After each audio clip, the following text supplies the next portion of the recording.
All right, folks, this is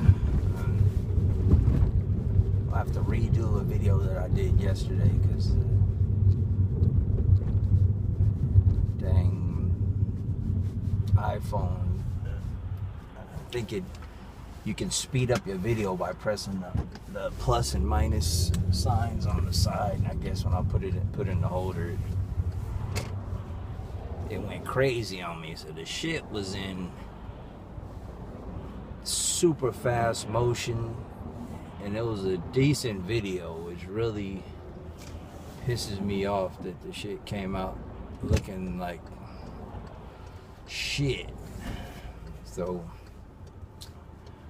I'm gonna try to recap what I was talking about, or not recap, redo. That's what it is. But so what I attempted to talk about last time was the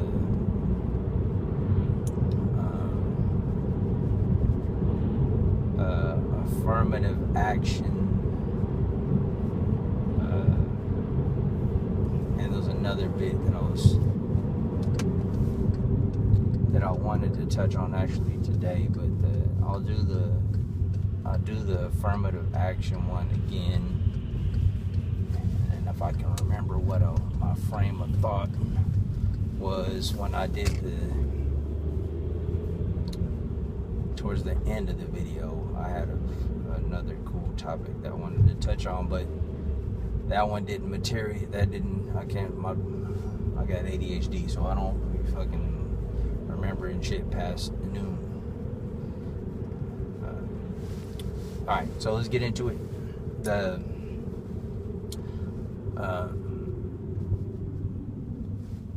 reason why I wanted to get into affirmative action was because the Justice Department recently sent out a memo saying that they were going to start prosecuting universities for their affirmative action policies, or for them acting on their affirmative action policy. So if they provide, services, affirmative action services to poor and disadvantaged students, then the Justice Department, if they're notified about that, they will pursue charges against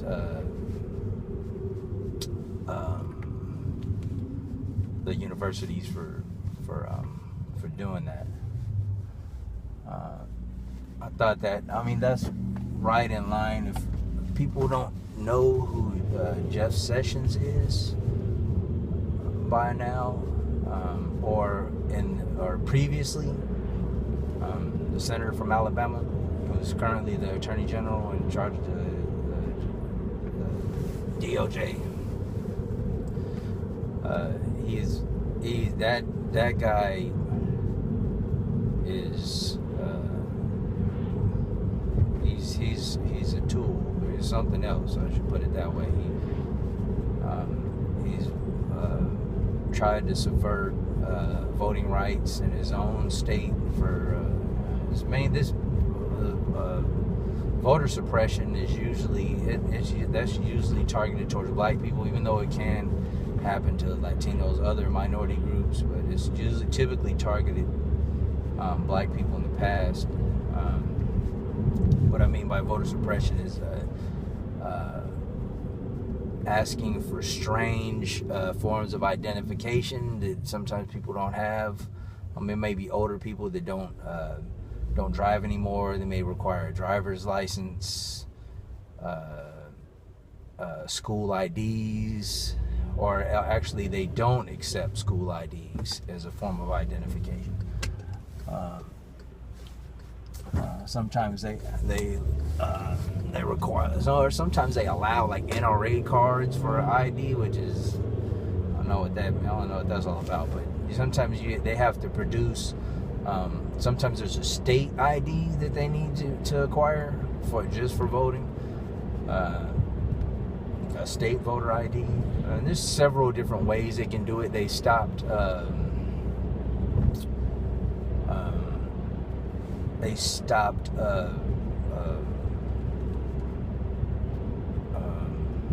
am I going with this? Well, for another time. They stopped having or allowing early voting. So sometimes in some states they allow voting on Sunday. So after church, typically people go from church, they'll go vote, things like that. So they change sometimes they change the hours. So there'll be like small windows to vote. So it'll be like you can only vote from like 12 to 2, or like there's a small window of opportunity there. They close polling stations. So there's like one polling station in a predominantly black county that's like way off in the cut somewhere that's hard to get to.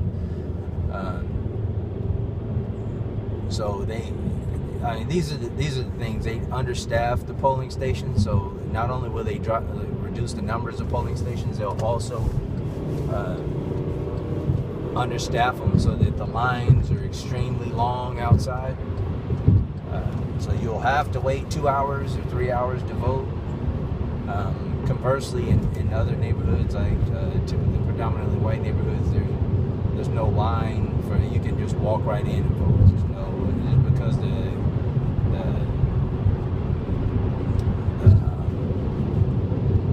how many polling places there are it reduces the amount of traffic. And this isn't a liberal point of view. This happens. It's been happening since Bush. Bush was the first one. Bush 2 was the first one to start implementing those types of things. But it spans across the board. So it's not only Republicans or Republican counties that try to do this, but there's also Democrats also subvert the vote. It's not a liberal conservative issue. This is a power issue. It has to do with economics. They want to get people in there that are going to support their agenda, typically a corporate agenda. So that's what happens with that. So getting back to what I was saying, Mr. Sessions, this is the type of thing that he does. He supports this type of thing. So any type of you can look at what the types of things that he's trying to get through. I'll put some. I'll either put a link in the description, or the next video I'll go over some of the things that I'll actually have an itemized list of the things that he's doing in this that are targeted minorities, people of color. So that's what we expect from Mr. Sessions. He does. He's in support of that. He also decided not to prosecute or not to go after police departments that have a history of oppressing the communities that they serve.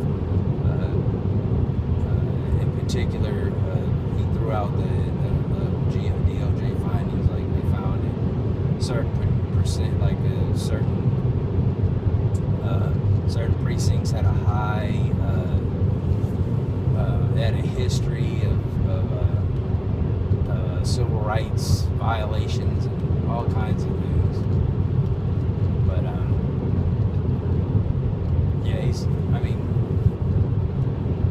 if you're in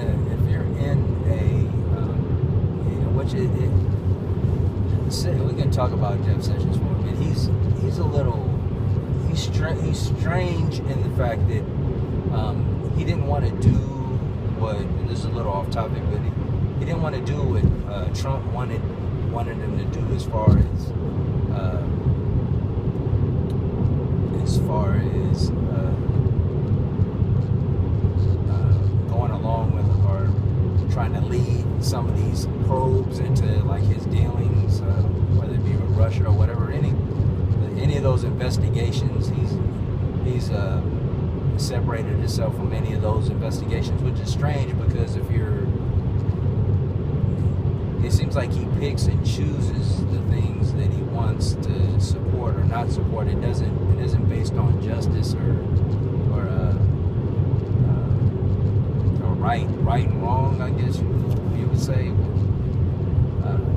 It seems that he'll pick his own not battles, but he picks his own policies to support. He supports suppression, voter suppression, reduce civil rights, things like that. But he has a moral compass when it comes to conflict of interest, which doesn't make any sense. Either you're just or you're unjust, and if you're unjust, you might as well be unjust across the board. You know what I mean? If you want to subvert vote or that's what voter suppression, then by all means, go ahead and block any kind of probes into Trump's thing. There's no difference. You're already on the wrong side of the fence. So once you're over there in the other person's yard, you should go ahead and play ball. Don't act like you don't want to play. So that's what I have to say about that. So people out there, please contact your congressman and about these issues about voter fraud, voter suppression, because all these types of issues are non-issues. As like I was saying yesterday, the voter suppression or so-called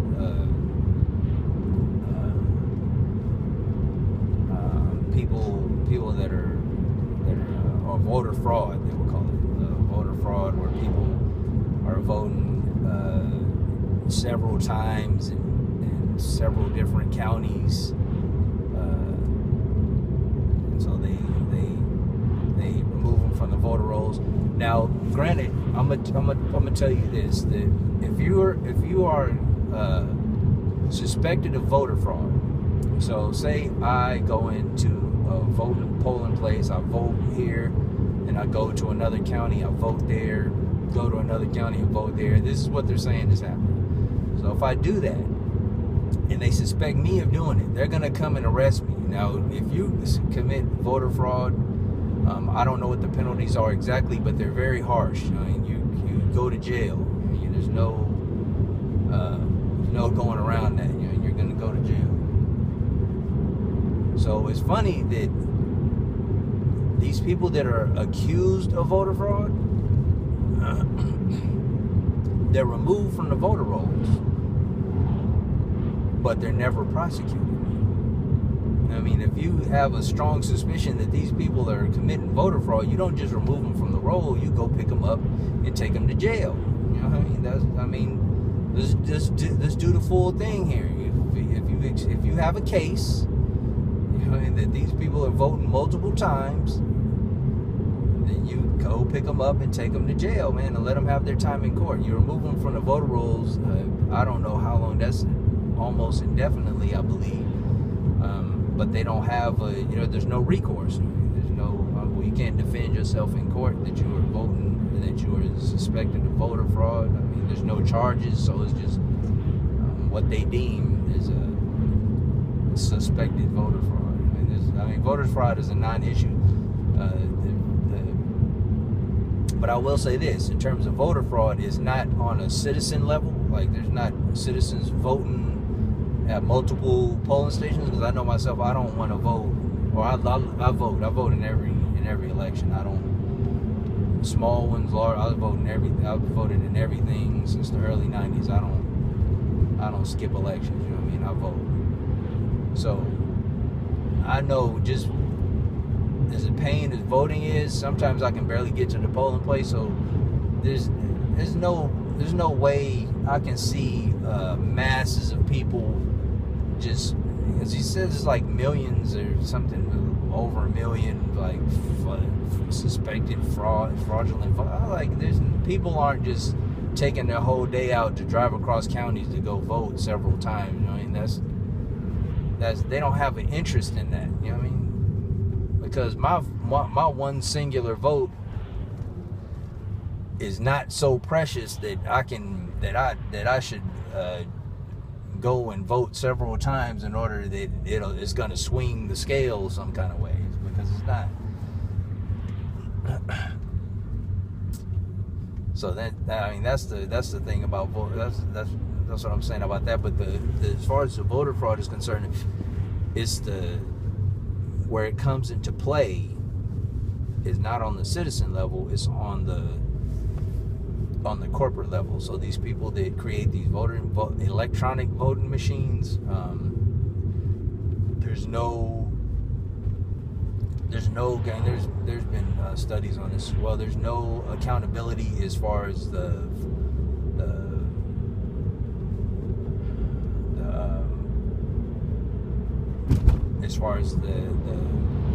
maintenance of the machines. There's no government oversight, so they can't inspect the machines. They can't go into the source code to see if there's any back doors into the machines, into the software programs or anything like that. They can't touch it. It's all proprietary. So, which I believe is illegal personally, because anytime you have a private company that's controlling a federal vote, that's a red flag for me. I can't, especially when the government is hands off. They can't touch anything. They just accept the vote as it comes out of these machines. Who knows what happens? And there has also been studies on. I'll put the link to the people that have conducted studies on this as well. They're people that follow voting and things like that. They're respectable in their capacities. So I'll put them in a link in the description as well, so you guys can check them out and see what they found. But they note that there's been swings in numbers of votes, like at the 12th hour, like if it comes down to being close, like the fraud takes place not when there's like, if there's a landslide, if it's like 50 to 20 something percent, like they're not gonna try to flip that all the way over to 50. But if it's gonna be like 47 to 50, or if it comes down to within 1,500, 2,500 votes, those votes are gonna flip over. You know, and they're gonna, if it's in their interest to flip those votes to one side or the other, they're gonna do that. Right? It's not, and both sides do this. Like I said, the Democrats and Republicans, they both subvert the vote. I have a story not about the vote flipping, but as far as like the getting removed from the voter rolls,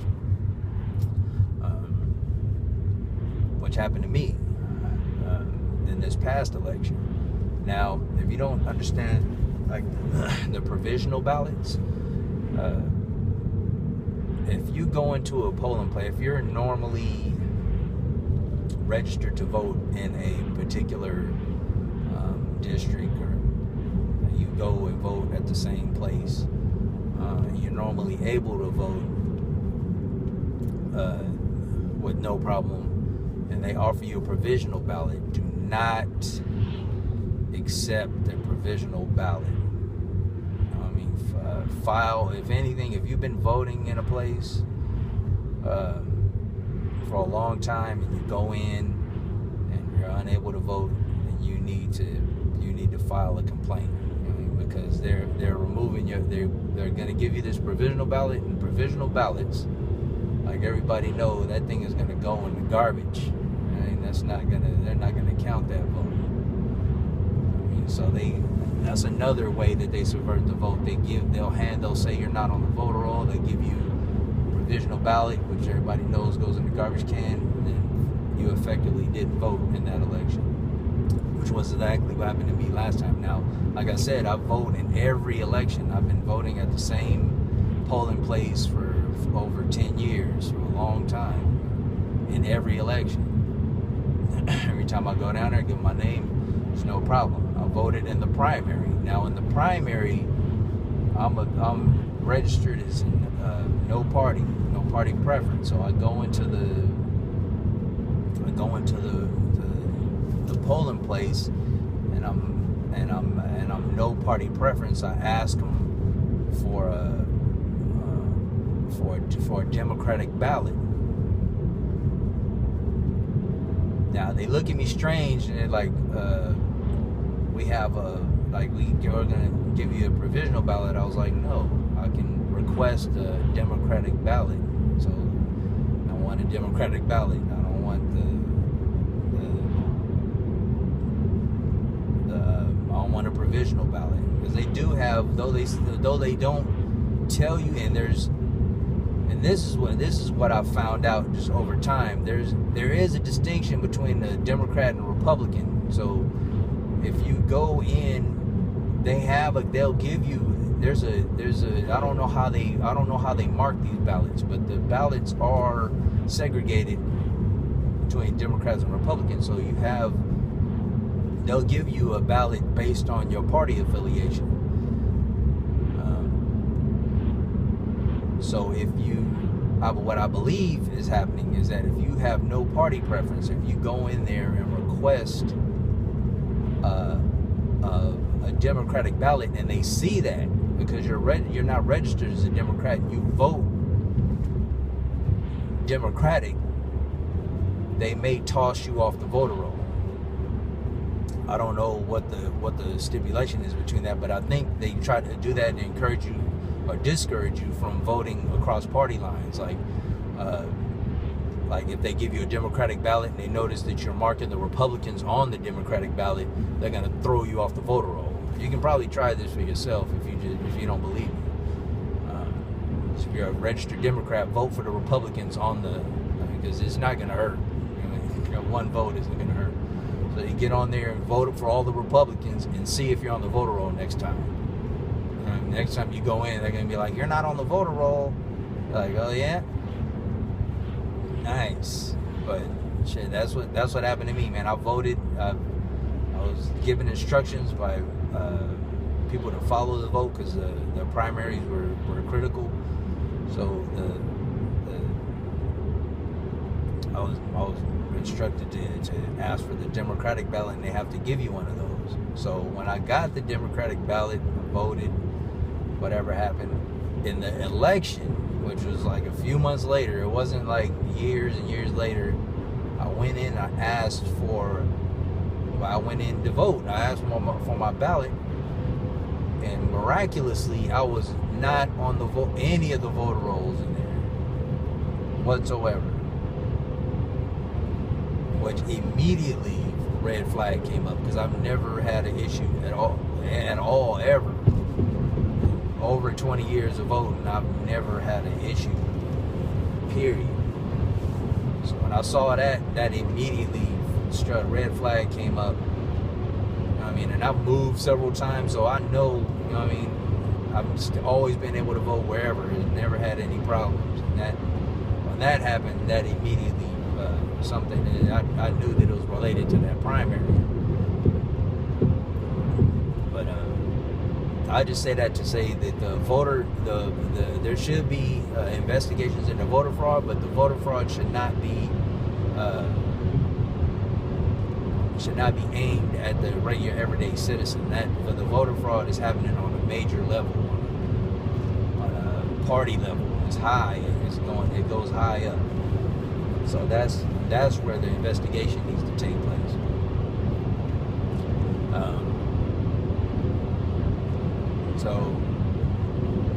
I went off on a voter thing.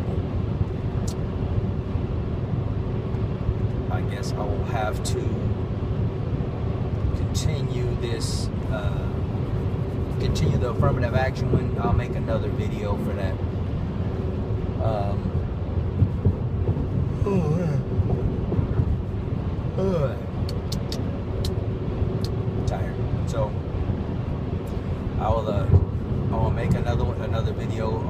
covering the affirmative action. I also wanted to talk a little about healthcare.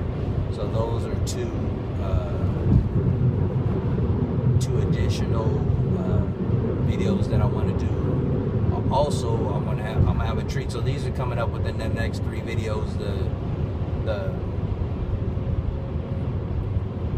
I have a treat, which is one of my little neighbors. He's about 10 years old, and he has a pretty dynamic grasp of politics. So I'm gonna pick his brain, let you guys check out some of what he has to say about certain things. You guys should get a kick out of it. It's pretty entertaining. He's a real smart kid. He'll definitely he'll enjoy this too. So he's animated. He's a real animated little kid, so he'll definitely be a treat to watch. So I'll leave it at that, and I will be checking back in. Please like and subscribe my videos if you like my content. Give me some suggestions on some further topics or things that you'd like me to cover as far as like social issues or political things in a political field. I'm happy to do any of those. So with that, I'm signing out. You guys be easy.